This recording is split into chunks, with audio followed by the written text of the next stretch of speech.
Gente, boa noite. Saturday night, hoje é sábado, né? Falar sobre a relíquia. Li o primeiro capítulo, tava querendo muito falar, fiz muitas pesquisas. Vi também outra coisa assim, tipo, pá, no vestibular VUNESP. No gênero poesia, o álbum do Racionais MC, Sobrevivendo no Inferno. Passei essa semana ouvindo e tentando associar o livro A Relíquia ao movimento realista. Hoje eu vou falar não do primeiro capítulo, porque é longo. O primeiro capítulo, nossa, conta muita coisa. Do nascimento de Teodorico, que é o personagem principal, até ele se formar em direito. Hoje eu vou falar de contextualizar. Falar sobre o gênero, o Essa de Queiroz e o movimento realista, que é muito importante. Realismo-naturalismo, que é um contraponto ao romantismo na segunda metade do século XIX. E também, a mesma época, eu iniciei num outro vídeo, falar de relíquia, falei dessa virada de século, né? Década de 80 para 90, que parece que tem muita semelhança do século XIX para o século XX para o XXI.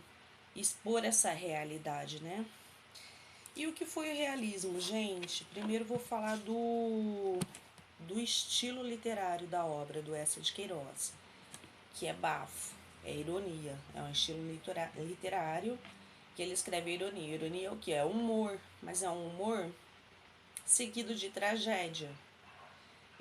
Então, é um humor que critica, assim, é de crítica social, de denúncia que vai expor a ferida de uma forma assim. E aí, gente, vocês estão falando tanto, mas olha aqui como é que tá acontecendo. E daí eu fui ler alguns artigos para falar sobre o humor, né? Que o humor geralmente é um estilo marginal, que não é visto assim, num aspecto canônico. E vem aqui essa de Queiroz, que é um escritor português que ainda é famoso no nosso tempo, que conseguiu se perpetuar famoso.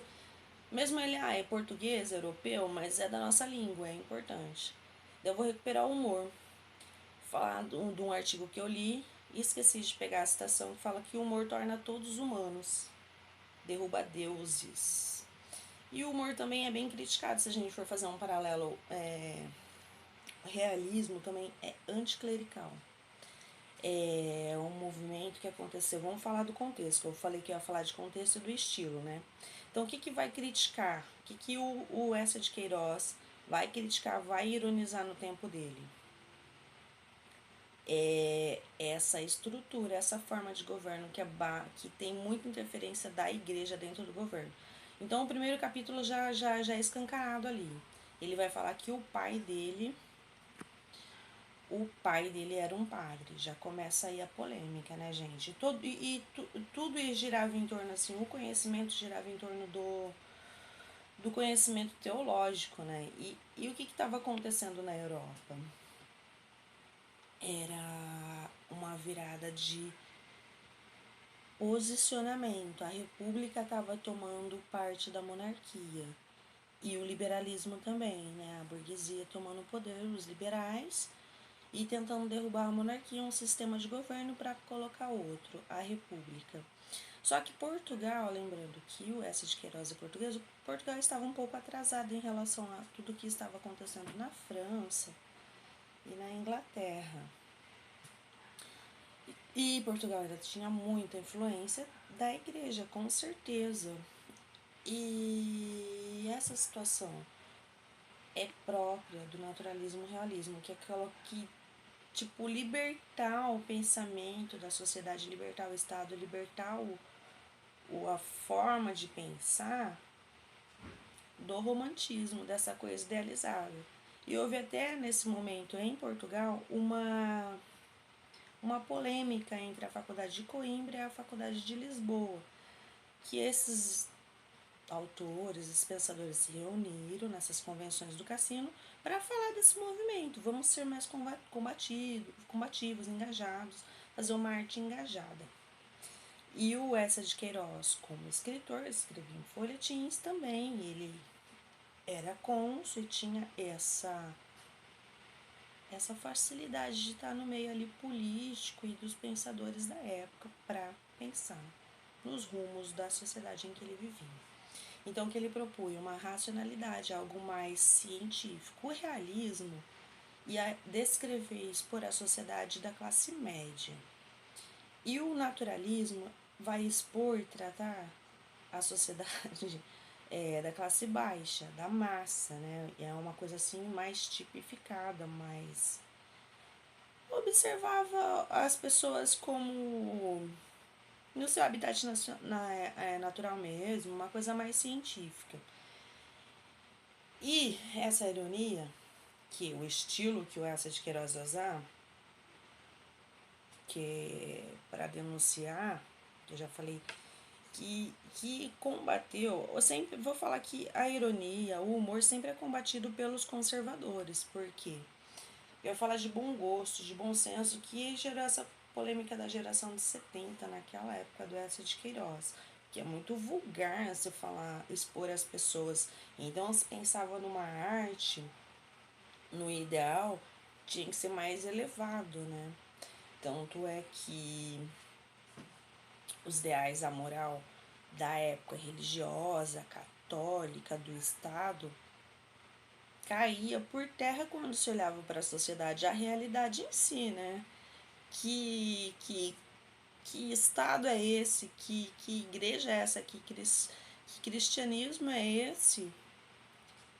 Que exalta seu Deus e Deus. Tanto é que no primeiro capítulo aqui dessa de Queiroz ele vai falar do Jesus Cristo banhado a ouro e cravejado de diamante, né, gente? Se a gente for pensar assim, Cristo de ouro e cravejado de diamante, e pensar que Portugal tinha suas colônias que ela estava perdendo, e pensar como que foi essa colonização e que papel que a igreja ocupou dentro dessa colonização enquanto levar a cultura para dentro desses países que foi imposto, né? Essa religião, imposto não, foi disseminado, porque há violência, mas há também a adesão, né? Há um encontro assim de culturas.